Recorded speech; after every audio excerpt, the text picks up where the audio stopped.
क्या होगा अगर सूरज अचानक से गायब हो जाए? 1 घंटे के लिए, 1 दिन के लिए, 1 महीने के लिए या फिर 1 साल के लिए? अगर गायब रहे तो क्या होगा? ये काल्पनिक तो जरूर है, पर अगर किसी भी तरह ये असल में हुआ तो क्या होगा? उस अद्भुत चीज को आप अभी देखने वाले हो। चलिए देखते हैं और चलते हैं अमेजिंग घटना के अंदर जो आपके रोंगटे खड़े कर देगी। चंद्रमा के साइज का एक बड़ा स्पेसशिप सौर मंडल के अंदर आ चुका है। धरती के लोग इस बात से बेखबर है। ये स्पेसशिप है दूर के तारामंडल में रहने वाले एलियंस का, जो कि सूरज को लेने आए हैं। वो डायसन स्पेयर नाम का एक एडवांस मशीन ले आए हैं, जिसकी मदद से सूरज को अंदर डालकर अपने सौर मंडल में ले जा रहे हैं। सूरज ही वो चीज है जो अपने गुरुत्वाकर्षण बल की मदद से धरती को अपने चारों तरफ घुमाता रहता है। पर अब जैसे ही सूरज को अपने जगह से हटाया, वैसे ही सौर मंडल के सारे ग्रह जैसे मंगल, बुध, धरती, बृहस्पति, ये सब ग्रह अपने जगह से हिलकर अलग अलग हो गए हैं और अब अंतरिक्ष में दूर इधर उधर घूम रहे हैं। अब अंतरिक्ष में धरती बिना किसी कंट्रोल के तैरने लगी है। अब कोई सूरज नहीं है जो उसे कंट्रोल में रख के सिस्टम में रख पाए। धरती के एक साइड दिन का समय चल रहा है और अभी भी सब कुछ नॉर्मल दिख रहा है और आसमान में सूरज सही सलामत दिख रहा है। इधर धरती पर किसी को नहीं पता कि सौर मंडल की सबसे इम्पोर्टेंट एलिमेंट को किसी ने चुरा लिया है। ये इसलिए क्योंकि सूरज की लाइट को धरती पर पहुंचने में करीब 8 मिनट 20 सेकंड लगते हैं। उधर एलियंस अंतरिक्ष में सूरज को ले जा चुके हैं और धरती पर इसका प्रभाव ठीक 8 मिनट 20 सेकंड बाद होगा। 8 मिनट 20 सेकंड बीत चुके हैं। धरती पर अचानक अंधेरा छा गया। अचानक से 1 सेकंड के अंदर रात हो गई। आसमान के सारे तारे साफ साफ दिखने लगे हैं, क्योंकि सूरज की कोई किरण नहीं बचा जो तारों को ढक पाए। चांद और बाकी ग्रह भी दिखना बंद हो चुका है, क्योंकि जैसा कि आपको पता होगा चांद का अपना कोई लाइट नहीं है। सूरज का लाइट जब उस पर पड़ता है तभी हमें वहाँ दिखता है, परंतु सूरज अब गायब हो चुका है, इसलिए चांद भी नहीं दिख रहा।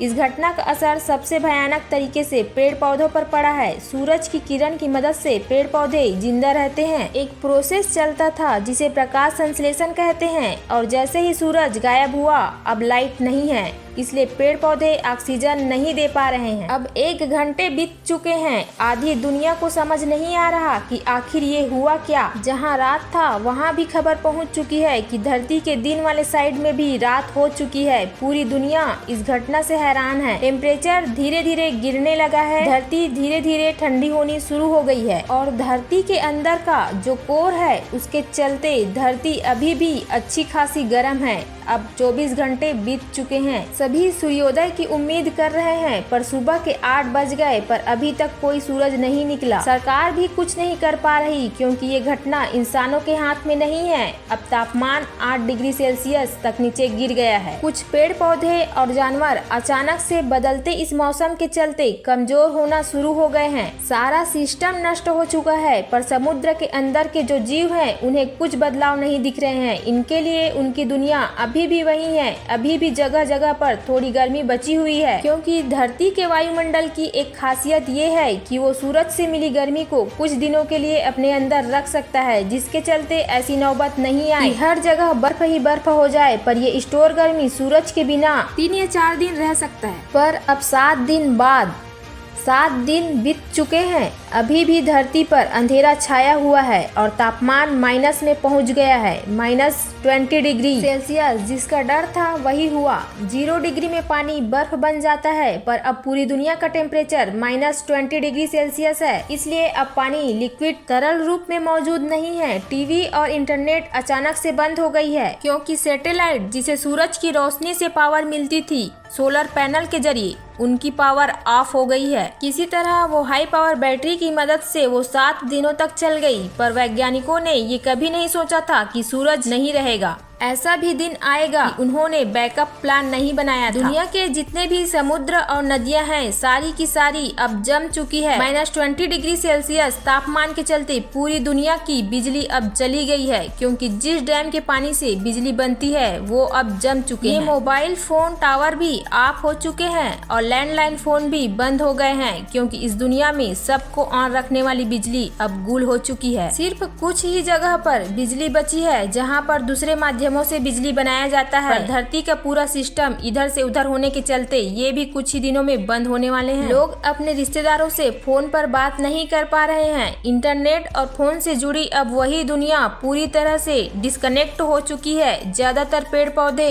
अब मर चुके हैं, क्योंकि बिना सूरज और प्रकाश संश्लेषण के वो इतने दिनों तक जिंदा नहीं रह सकते। और पेड़ पौधों को खाने वाले जानवर भी धीरे धीरे अब मर रहे हैं, क्योंकि पेड़ पौधे अब अपने आप को जिंदा नहीं रख पा रहे हैं और सूख रहे हैं, जिसके चलते पूरी धरती पर इसकी कमी हो गई है। जिसके चलते उतने पेड़ अब नहीं बचे जिससे सारे जानवरों को खाना मिल पाए। जो पैसे वाले लोग हैं उसने इन 7 दिनों में अपने लिए बेसमेंट बनवा लिया है कि वो इस कपकपाती ठंड में बच पाए और एक सुरक्षित जगह पर कम से कम जिंदा रह सके। गवर्नमेंट गरीब लोगों के लिए अंडरग्राउंड बेसमेंट बना रखी है ताकि वो उसमें जाके रह पाए और ठंड से बच पाए। सारे लोग एक समूह में जी रहे हैं। हर समय अब रात ही रात है। टाइम अब सेंस नहीं बनाता कि कब दिन है और कब रात। पहले दिन और रात हुआ करता था, पर अब रात ही रात है। आसमान की तारों का एक अलग ही मैप दिख रहा है। धरती अकेले तैरते तैरते किसी अनजान जगह पर आ चुकी है। 1 महीने बाद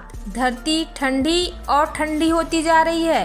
तापमान -40 डिग्री सेल्सियस पहुंच चुका है और अब अंतरिक्ष से धरती कुछ ऐसा दिख रहा है। जमी हुई धरती जो अब कपकपा रही है। ऑलमोस्ट अब पूरी धरती पूरी तरह बर्फ से ढक चुकी है। धरती के लगभग सारे पेड़ पूरे मर चुके हैं। उनको छोड़कर जिन पेड़ पौधों को ठंड जगह में पहले से रहने की आदत थी, धरती के ज्यादातर जानवर अब मर चुके हैं। समुद्र के अंदर की जीव की बात करें तो समुद्र के जमते वो भी अब तक मर चुके हैं, क्योंकि सारे पेड़ पौधे खत्म हो चुके हैं। इसलिए कार्बन डाइऑक्साइड यानी कि CO2 की मात्रा हवा में अब इतनी हो चुकी है कि अब हर एक सांस अब सिगरेट के धुएं जितनी खतरनाक हो चुकी है। जब पेड़ पौधे जीवित थे तब वो हवा को साफ रखते थे, पर अब हवा को साफ रखने के लिए कोई नहीं रहा। एक और जगह है जहाँ पर समुद्री जीव अभी तक बचे हुए हैं, जहाँ पर हीट ज्यादा है। जैसे वो नदियाँ जो किसी ज्वालामुखी के आसपास है, वो नदियाँ अभी तक तरल रूप में है, इसलिए उसमें अभी 1 महीने बाद भी कुछ जीव बचा हुआ है। 1 साल बाद जो जीवन बचा हुआ था वो अब तक खत्म हो चुका है, क्योंकि सारे वाल्केनो इस अनइमेजिनेबल ठंड के चलते निष्क्रिय हो गए हैं। जिसके चलते जो समुद्र जमे नहीं थे वो भी सब जम चुके हैं, सिवाय एकाध को छोड़कर। धरती पर ठंड इतनी बढ़ चुकी है कि अब कोई जानवर धरती पर मौजूद नहीं है। धरती की पूरी सतह पर जो बर्फ की लेयर थी अब वो भी हजारों गुना मोटी हो गई। शहर भी अब कुछ ऐसी दिख रही है। सारे बिल्डिंग बर्फ में जमे हुए हैं और बड़ी बड़ी बर्फ की चट्टानें यहाँ वहाँ जम गई हैं। पर आश्चर्यजनक तरीके से एक जगह बची हुई है जहाँ जीवन अभी भी है। अब से एक ही जगह है जहाँ जीवन अभी भी चल रही है, वो है समुद्र के सबसे गहरे पार्ट में। वही एक जगह है जहाँ पर धरती के कोर से ताप मिल रही है, जिसके चलते अभी भी वहाँ पानी बचा है और जिंदगी भी मौजूद है। इसके साथ साथ जितने लोग हो सके उतने लोग साउथ पोल नॉर्थ पोल की तरफ चले गए, क्योंकि वो धरती के उस पार्ट में मौजूद है जहाँ पे बहुत सारा जियोथर्मल एक्टिविटी है। मतलब धरती के कोर से उसे हीट मिलती है, जिसके चलते धरती के उस पार्ट पे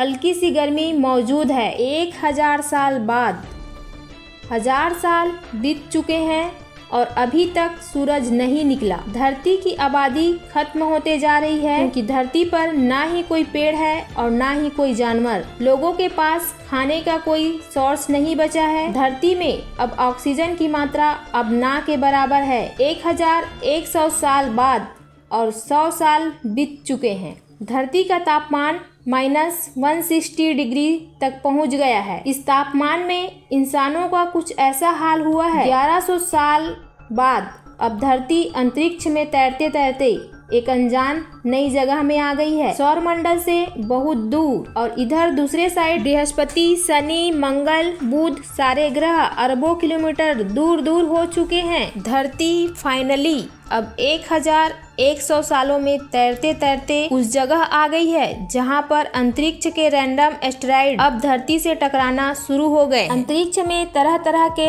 एस्टेरॉइड और दानव पार्टिकल घूमते रहते हैं और बहुत खतरनाक रेडिएशन भी आते रहती है जो धरती को कभी भी हिट कर सकती है। अपने इस सफर के आखिर में धरती एक बहुत तेजी से आती हुई एस्टेरॉइड से टकरा गई और अब सब कुछ खत्म हो गया।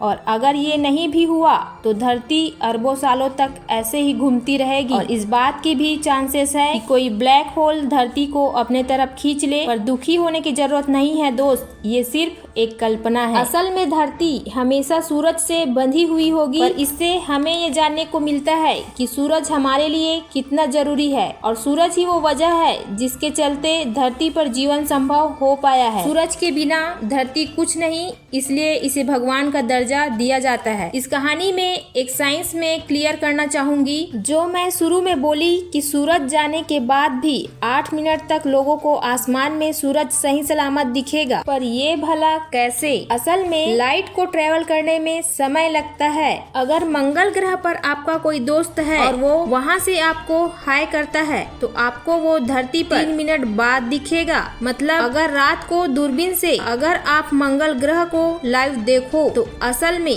वो लाइव नहीं है। असल में 3 मिनट की पहले की चीज आप देख रहे हो। एक और इंटरेस्टिंग एग्जाम्पल ये है, मान लो यहाँ से 66 लाख प्रकाश वर्ष दूर का एक प्लेनेट है जिसमें इंसान जैसे एडवांस जीव रहते हैं। तो अगर एक बहुत ही पावरफुल टेलीस्कोप से धरती को वो लोग देखेंगे तो वो एक्चुअली में डायनासोर को देखेंगे, क्योंकि उस ग्रह से धरती तक लाइट को पहुँचने में 66 लाख साल लगते हैं। इसलिए अभी अगर रियल टाइम में भी धरती को देखे तो वो असल में डायनासोर को देखेंगे। पर यहाँ पर तो हम इंसान जी रहे हैं और इस चीज को देखते हुए एक अमेजिंग फैक्ट ये निकलता है कि रात को जो आसमान में आप इतने सारे तारे आप देखते हो वो असल में वहाँ नहीं है, कब के मर चुके हैं। वो पास्ट है, वो अरबों खरबों प्रकाश वर्ष दूर के तारे हैं। इसलिए आज से 1 अरब साल पहले जो था तब का लाइट हमें अभी जाके पहुँचा है। क्योंकि लाइट को पहुँचने में इतना समय लगा है, इसका मतलब अरबों साल पुरानी चीज को